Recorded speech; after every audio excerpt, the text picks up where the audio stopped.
جناب رائے صاحب، نوجوانوں کے لیے باحیا ہونا، باادب ہونا کس قدر ضروری ہے؟ جو ہماری عمومی صورتحال آپ نے ارشاد فرمائی ہے وہ بالکل بجا ہے، تو اس میں گھروں کی، تعلیمی اداروں کی، پرنٹ میڈیا کی، سوشل میڈیا کی کیا ذمہ داریاں ہو سکتی ہیں؟ ڈاکٹر صاحب بہت شکریہ۔ میں آپ کو عرض کروں کہ یہ ڈاکٹر شازیہ صاحبہ نے بالکل جسے کہتے ہیں نبض پہ ہاتھ رکھا، بالکل کہ اس کے ہم سب ذمہ دار ہیں۔ اور ایسے میں اللہ کرے کوئی آج مجھے اتنا غصہ اور افسوس ہے کہ میں کوئی برا لفظ نہ کہہ دوں، ہمارا مزاج ہی مسلمانوں والا نہیں ہے۔ مطلب بالکل ایسی بات ہے نا، جیسے ابھی اگر ہم چلے جائیں امریکہ میں اور آپ، تو ہم دو ایک جوڑے ساتھ شلوار قمیض بھی رکھ لیتے ہیں، حالانکہ انگریز تو پینٹ میں سو ہی جاتے ہیں، کیونکہ ہماری کلچر یہ ہے۔ کلمہ ہم نے پڑھ لیا ہے، باقی کوئی مسلمانوں والی بات ہم نے ایز اے سوسائٹی آ ہی نہیں سکی۔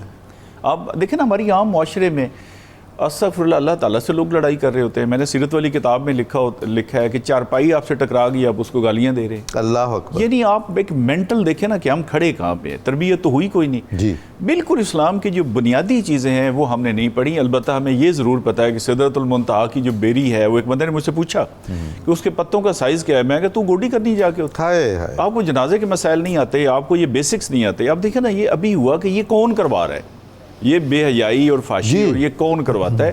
اس کا جواب اللہ تعالیٰ نے قرآن مجید میں دیا ہے اس سوال کا۔ سورۃ البقرہ کی آیت نمبر 268، اللہ تعالیٰ فرماتا ہے کہ شیطان تمہیں برائی اور بے حیائی کو حکم دیتا ہے۔ اس کا جو ماسٹر مائنڈ ہے وہ شیطان ہے۔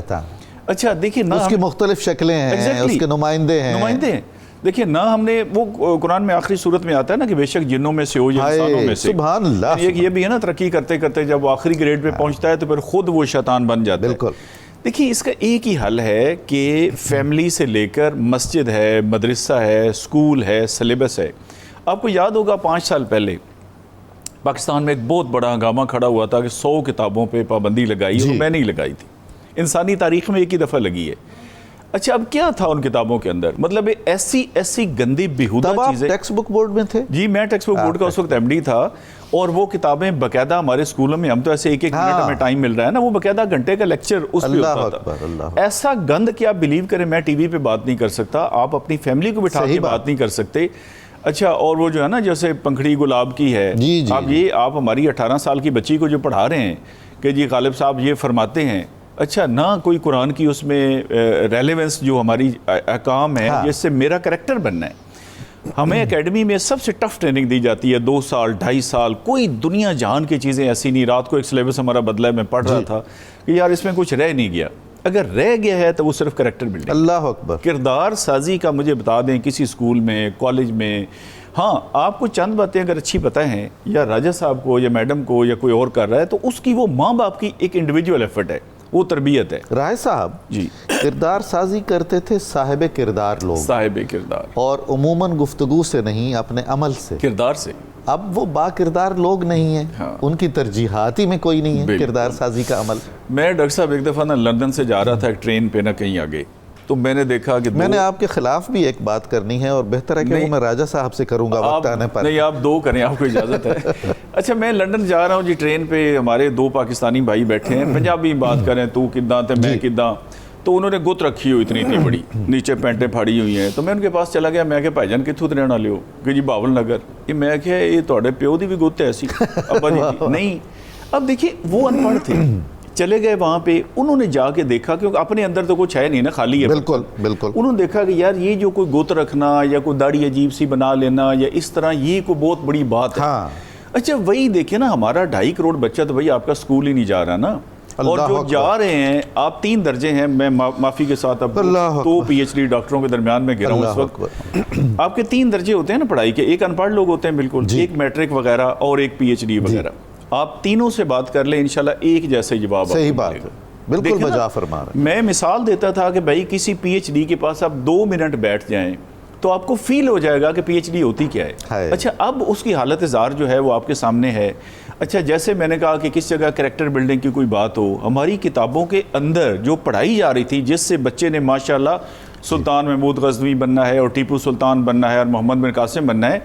قرآن پاک کی 4 آیتوں کی صورت ہے، ایک آیت کا ترجمہ لکھا نہیں ہے، 3 کا غلط لکھ دیا۔ اللہ اکبر۔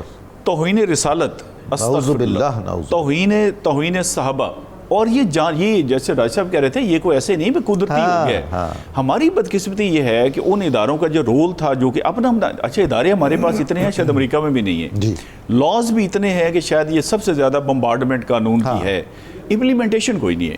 لیکن چلیے اس کا ایک یہ ہے نا, جیسے آپ نے فرمایا اپنی سطح پہ تو ہم کریں. میڈیا کا جو رول ہے وہ 92 نیوز نے اس میں لیڈ لی ہے, میں مبارکباد انہیں پیش کرتا ہوں. اچھا ہمارا جو فرض ہے ہمیں بالکل جو قرآن میں آتا ہے نا کہ سیدھی کھری بات کرو, اور میں کہتا ہوں کہ سورۃ النساء کی آیت نمبر 135 کا شروع کا حصہ کہ سچی گواہی ضرور دو, سچی بات ہر صورت میں کرو, خواہ تمہاری اپنی ذات کے خلاف ہو, خواہ تمہارے والدین کے خلاف ہو, اور خواہ تمہارے رشتہ داروں کے خلاف ہو. اس لیے ہمیں یہ سچ بھی بولنا ہے, اس پہ بچوں کی تربیت بھی کرنی ہے, انہیں بتانا ہے کہ بھائی یہ پینٹ پھاڑنے سے کوئی بندہ بڑا نہیں بنتا. یہ سارے ٹام ڈک ہیری بھی ان کو نہیں کہنا چاہیے, یہ تو وہ ٹریش ہے نا سوسائٹی معاشرے کا. اچھا جو میڈیا کی بات ڈاکٹر صاحب نے کی, میڈیا نے بھی گند مارا ہے, لیکن ہم اس میں کیا کر سکتے ہیں؟ دیکھیں نا ایک اشتہار آ رہا ہے صابن کا یا کوئی بھی جس میں مطلب بڑا فضول, اللہ معاف کرے, ہم کہتے ہیں جی آدھی عورت ننگی ہے, اب بندہ تماشے کر رہا ہے. اچھا ہم کم از کم ایز اے سوسائٹی وہ صابن خریدنا چھوڑ دیں, ہم فیصلہ کر لیں کہ بھئی یہ گندا, اور ہم بتائیں دکاندار کو بھئی یہ صابن میں لیتا تھا میں, یا شیمپو فلانی چیز میں اس لیے نہیں لے رہا کہ اس کا اشتہار گندا ہے, وہ ذرا کمیونیکیٹ ہوگا نا. جی ہاں. دیکھیں جب تک کوئی رد عمل نہیں آئے گا, آپ کسی کو ان کو کسی نہ کسی انداز سے نقصان نہیں پہنچائیں گے, خواہ وہ قانون نافذ کر کے, خواہ سوسائٹی. کسائی گوشت مہنگا کرتا ہے, سوسائٹی چھوڑ دیتی ہے, 7 دن کے بعد گوشت کا ریٹ ٹھیک ہو جاتا ہے. ہم سب کو چاہیے کہ اس میں ہر صورت سمجھیں کہ یہ ہماری تباہی اور بربادی ہے. میں آدھا منٹ آپ سے اجازت لے لوں. دیکھیے اس کا نقصان کیا ہے, یہ کوئی ایسی انٹلیکچوئل باتیں نہیں جو ہم کر رہے ہیں, علمی بحث ہے, ایسا ہی ہے. میں قرآن سے آپ کو بتاتا ہوں کہ اس کی سزا کیا ہے جو یہ معاشرے میں ہم کر رہے ہیں, جس میں ہم سب شامل ہیں. دیکھیں نا کسی نے ہمیں گورنمنٹ نے آ کے تو نہیں کہا کہ ہماری بیٹی وہ سوٹ لے جس کا دوپٹہ ہے ہی نہیں. بالکل. یعنی پہلے تو نا چلے لیا نہ لیا, اب تو انہوں نے غائب کر دیا نا, مطلب 2 ہی لیں, ایک شلوار اور ایک قمیض بھی ان کی مرضی کی. اس کا ہوگا کیا؟